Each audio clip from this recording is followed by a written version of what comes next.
Hi, it's story time again, and I brought my stuffed animals to listen to the story. This is one of my favorites. It's called Buttermilk. There was a land, a beautiful land of wispy fog and setting suns, a land filled with gentle, unfulfilled dreams and streams flowing with wishes and wants. For this was the land of Samira, a place where your dreams go when you fall asleep.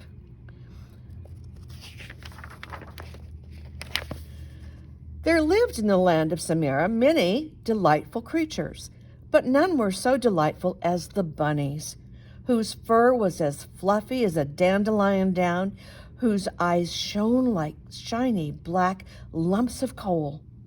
Their noses twitched at the slightest breeze as they sniffed, and looking for a friend or a foe, when they felt that it was safe, they would hop on large thumping feet down paths that were covered in pine needles from trees. The trees were called velvet pines.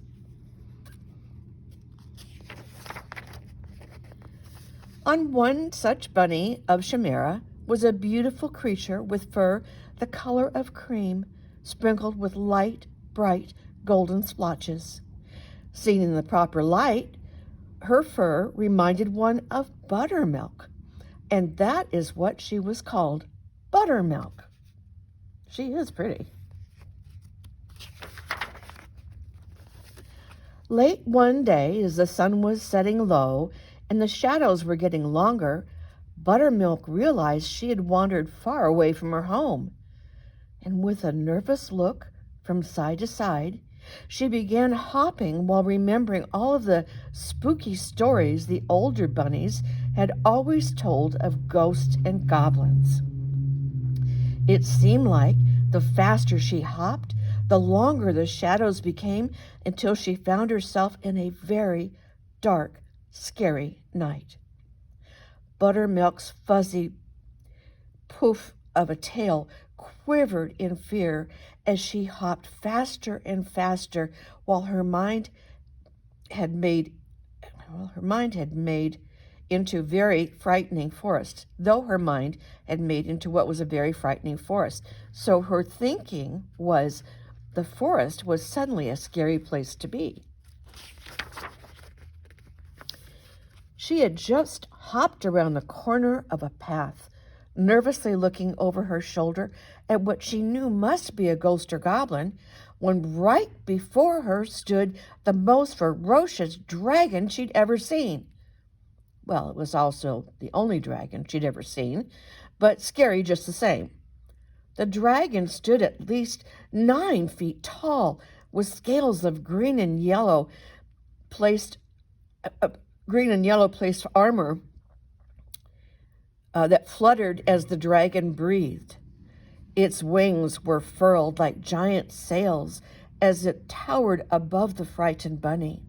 Suddenly, the terrible wings began to move, making the most terrifying sound. "Get moving, feet! Just run!" Buttermilk stuttered to her feet, began to pound against the ground, and she ran and she ran and she ran like she had never run before.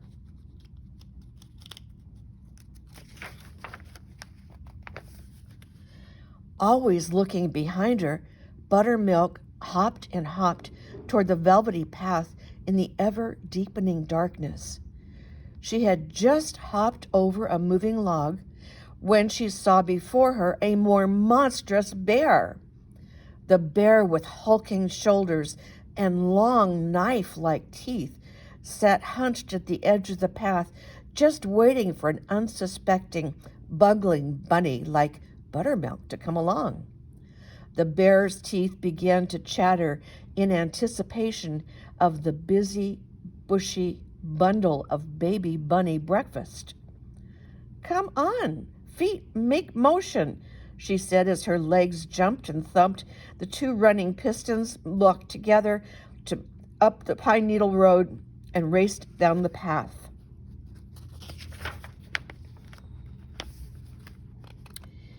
She was really moving now. and nothing would have stopped her escape from the forest to her to her den except for the banshee. What a horrible, horrible sight! Red, glowing eyes, and the fluttering sound of its horrible creaking limbs. Its hideous head swiveled from side to side, looking for a bunny to munch on as it moaned, "Ooh, ooh." "Feet, just keep on moving. Don't wait for me. Feet, save yourself." Buttermilk panted through chattering teeth, and then, running faster than her little feet nearly could outrun her, she was up the forest path. While her heart was pounding in her ears, Buttermilk dashed through the thicket and hopped down the hole that was her home. She skittered through the twisted, darkened tunnels filled with hanging roots and dived with relief into her bed. She pulled the quilt of soft woven grass up over her head and tried to get rid of all the fear she felt. She scrunched her face into her pillows that were filled with pollen, and it was so hard for her to fall asleep, but it was so no avail even though she wanted to. Buttermilk could hear the rustling of the monsters in the forest outside. She had been shaking in her bed for only a few moments when she heard the shuffling feet in the tunnel. Swoop, thunk, swoop, thunk. The horrible sound of the monster's footsteps echoed in the hall. "Buttermilk, are you okay?" asked her father in his low, foggy voice. "We heard you come in, but you didn't stop for supper or say goodnight to your mother and me." Buttermilk rushed from her bed and into his big furry arms in his great father embrace. "Oh, Papa, they were horrible. All the monsters and the shadows, all of those things at the night. There was a banshee and a bear and a dragon of fright." "Don't be afraid," gently crooned her father as he swept her up into his arms. "Tomorrow, in the light, we'll find your monsters. But for now, my little bunny, you must close your eyes and go to sleep." With that, he walked and rocked his daughter until she felt asleep.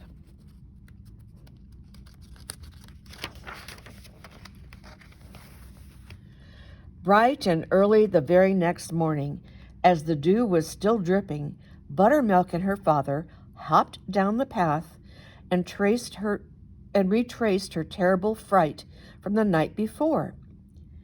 Floppy step by floppy step, they moved up the path until they came to the place where Buttermilk was sure she had seen a banshee.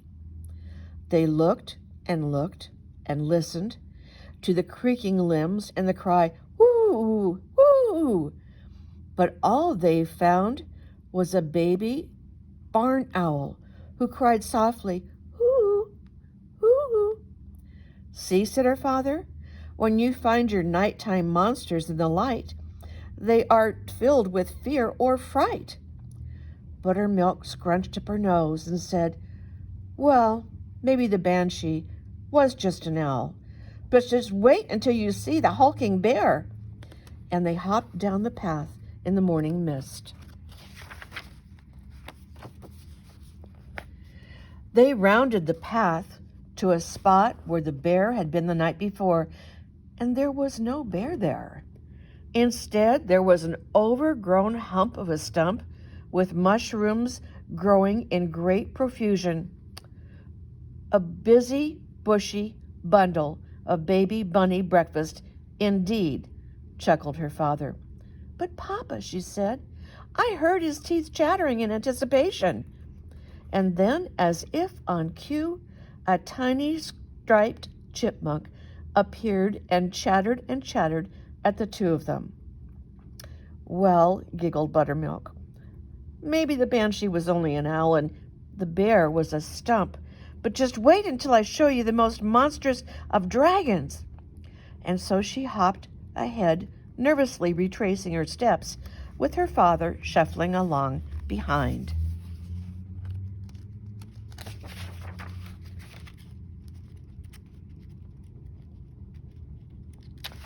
There we go. They hopped and hopped until they came to a place where Buttermilk had been attacked by the most monstrous dragon. But instead of a dragon, they found a beautiful weeping willow tree, dipping and dripping with bright green leaves filled with golden butterflies that danced in the wind. Flittering and fluttering amidst the butterflies was a flock of mountain canaries who chirped and sang to their morning's delight. What a nice idea. Look at the butterflies in the tree, and then there's the canary birds singing. Oh, I think that's lovely. Gee, Papa, I feel so dumb, said the humbled Buttermilk as she twisted and turned her foot in the path. I shouldn't have been so scared. No, said her father in the gentlest of ways. Don't feel dumb, for everything seems a little darker and scarier at night. But in the daytime, the light is bright and shoos away all your worst fears. With that, he wiped away all the tears, and arm in arm, they hopped back to their burrow in the woods. Behind them, the weeping willow whispered in the wind, and if you looked very closely, you would have seen a baby dragon hiding beneath it, looking at you and me.